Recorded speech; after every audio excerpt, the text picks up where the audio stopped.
Hey, shalom, shalom. First and foremost, I want to give all praises, honor, and glory unto our power, Yahweh, Bahashem, Yahweh Shai, Bahashem Rachakodash. Double honors to our apostles and elders, the great millstone, who taught us his truth and who also were well. Peace and salutation to those of the hopeful elect. All right, just want to do a lesson going into, the famine of the word. All right, because eventually we're not going to be out here teaching.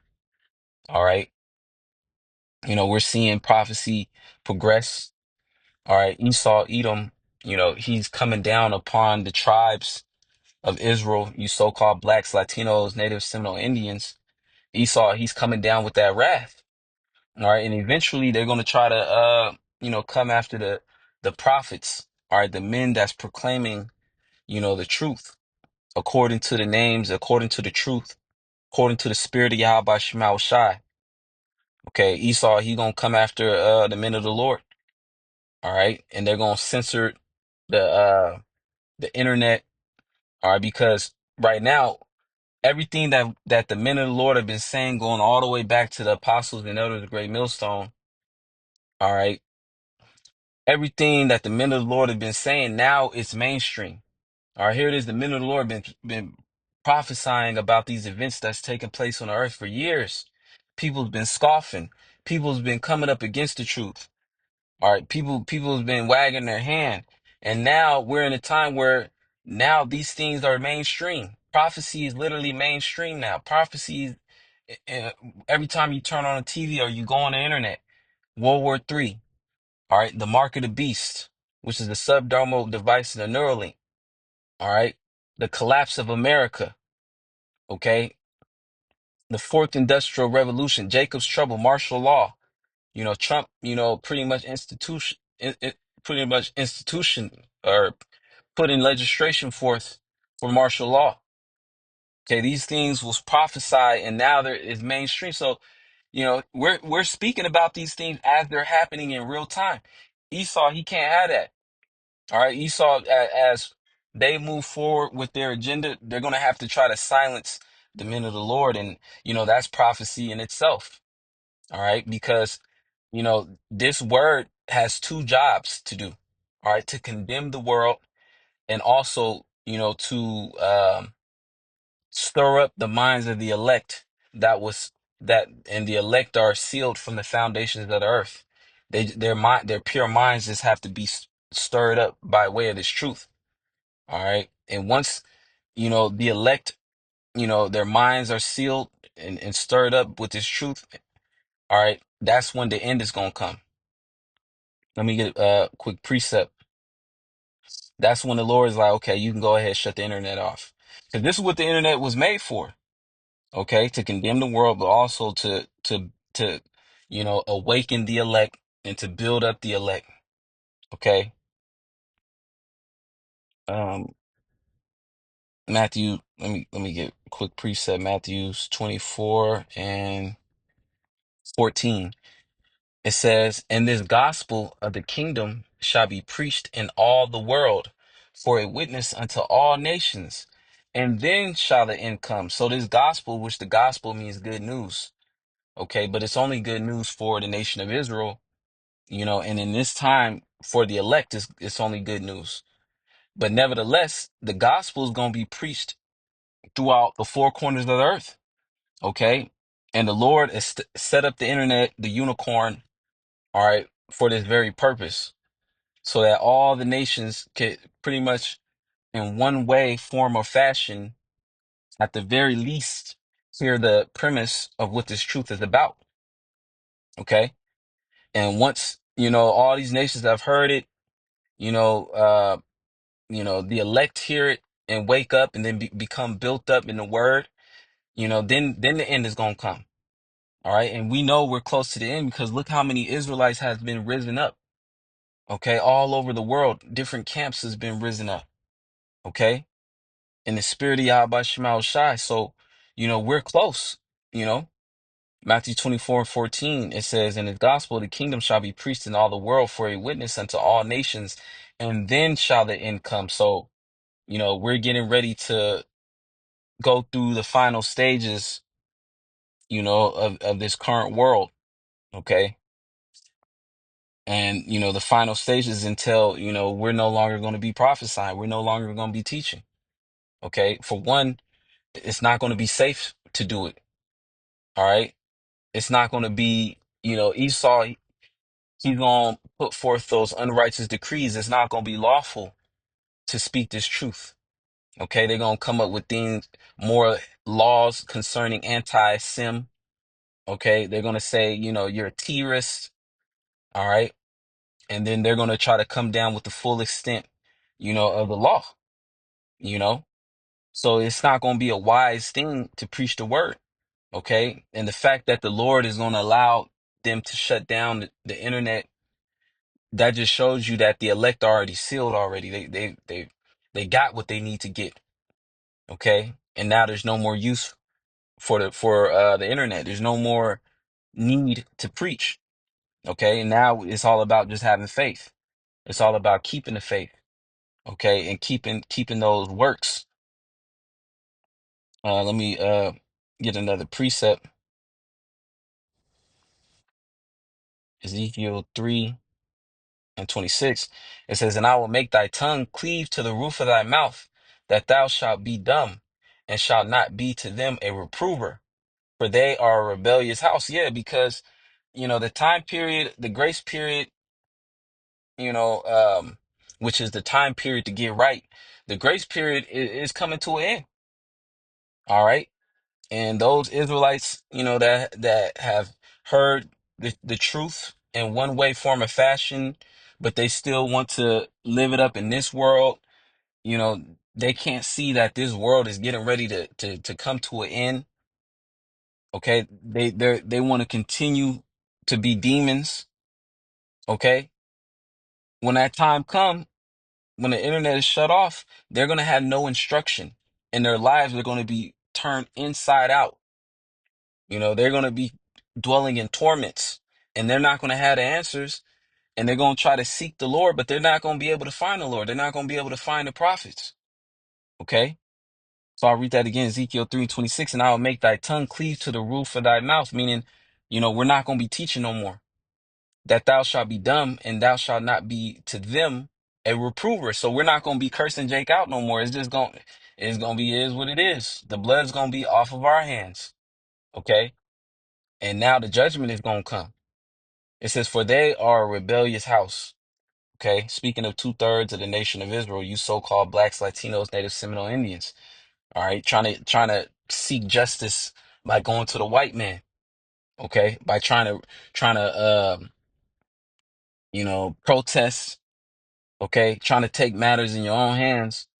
Okay. Being extremely carnal, but not going to the Heavenly Father, not going to Yahweh Shema Shai, which if you would hearken and bow your ear to the words of the prophets that's out there, because the men of the Lord ain't out there for no reason, man. If you would actually hear, and bow your ear, you will start, your questions that you have, and your confusion will become to that confusion will begin to dissipate. Your answers it's like your questions will start being answered. Okay. You'll start gaining understanding. All right. Then you start understanding what's going on. And you understand that, hey, the destruction, it gotta happen. Okay. But 2/3 of Israel, they don't want to hear. Okay. And really they're enabled it. It's, what is it called? The incredulity, the inability to believe, because the Lord ultimately blocked them off. All right. They wasn't predestinated to hear the word and be delivered. Okay. They was predestinated for their destruction. All right. But nevertheless, the Lord is still just, because the Lord gave Jake the opportunity. All right. But Jake, in their own minds, you know, they reject the Lord. And ultimately the Lord rejected them when you go deeper into it. Okay. But, either way, we're not going to be out there reproving and cursing our people out. It's not going to be that time no more. Okay. Those that took heed to the curse out, all right, that their souls was afflicted, and they turned and repented, and came back to the Lord.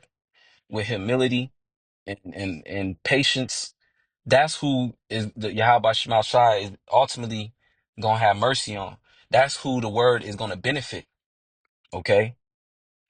And when the famine of the word hit, they shut down the internet. We're not teaching. The word is gonna be with the elect. Okay. And that's what's gonna make a man of the Lord more precious than fine gold, is having this word in them. Okay.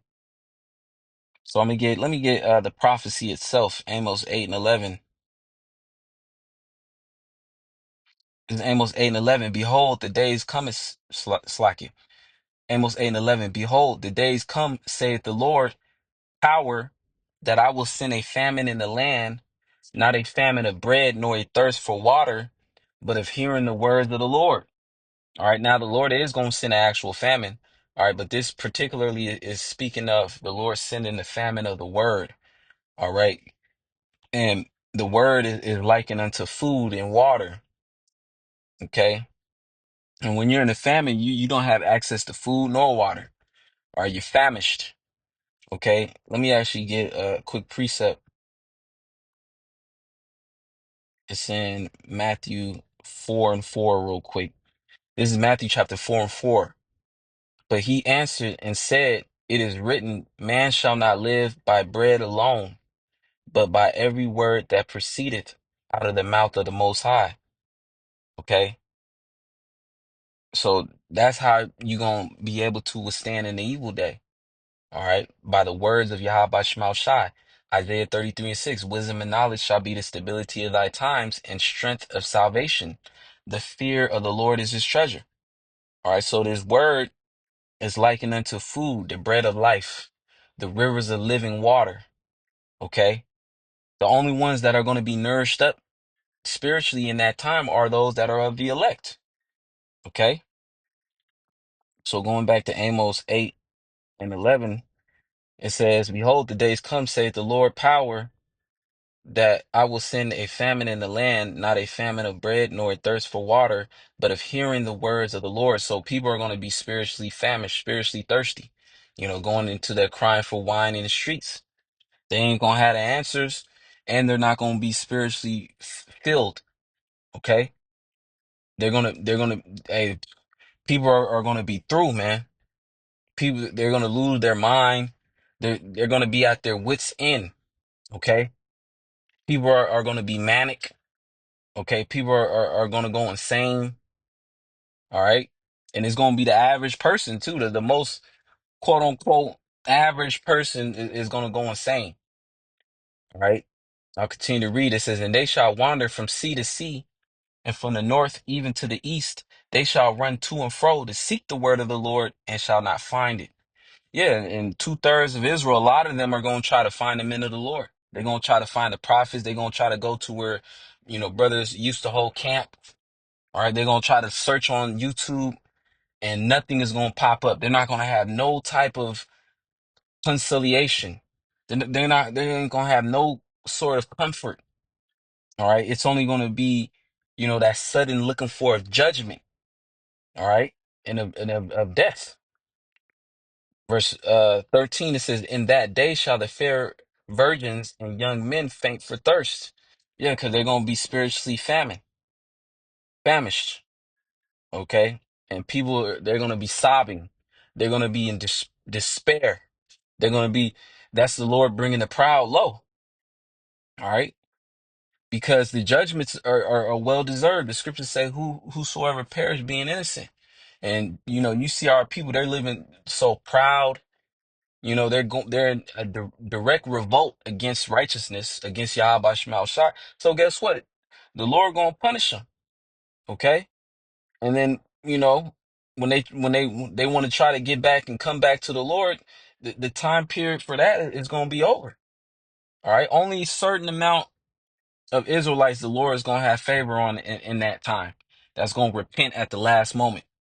All right. But the rest, all right, the Lord going to bring that destruction unto death. Okay. The Lord is going to be calling all kind of souls back to the spiritual realm. All right. 2/3 of Israel, not just Israelites.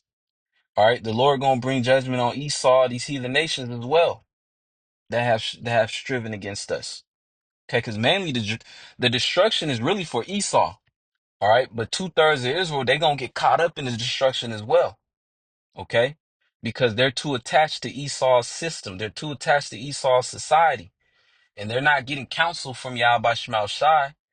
All right, through the men that the Lord set up, the men after the Most High's own heart, they're getting counsel from E. So Esau gonna be to their confusion, to their destruction. All right, because Esau gonna show you that Esau hates your ass, and then you gonna try to turn to the Lord, to the men of the Lord. They ain't gonna be there. All right, you gonna be walking as a blind man to the destruction. All right, before the men of the Lord and the elect, the 1/3, the men, women, and children that's allotted to be delivered. All right, Yahweh Shema Shai gonna be with them. Okay, Lord's will, we part of that number. Okay, so we're in that time. The famine of the word is coming, and that's why it's a push to get this word within us. All right, the Hebrew prayers. Okay, to really be repetitious, because repetitious is the father of learning.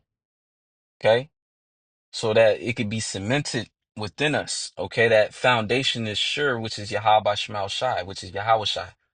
All right. So Lord's will, this lesson is edifying. Let me see if I can get one more precept real quick. Psalm 91. This is Psalm 91.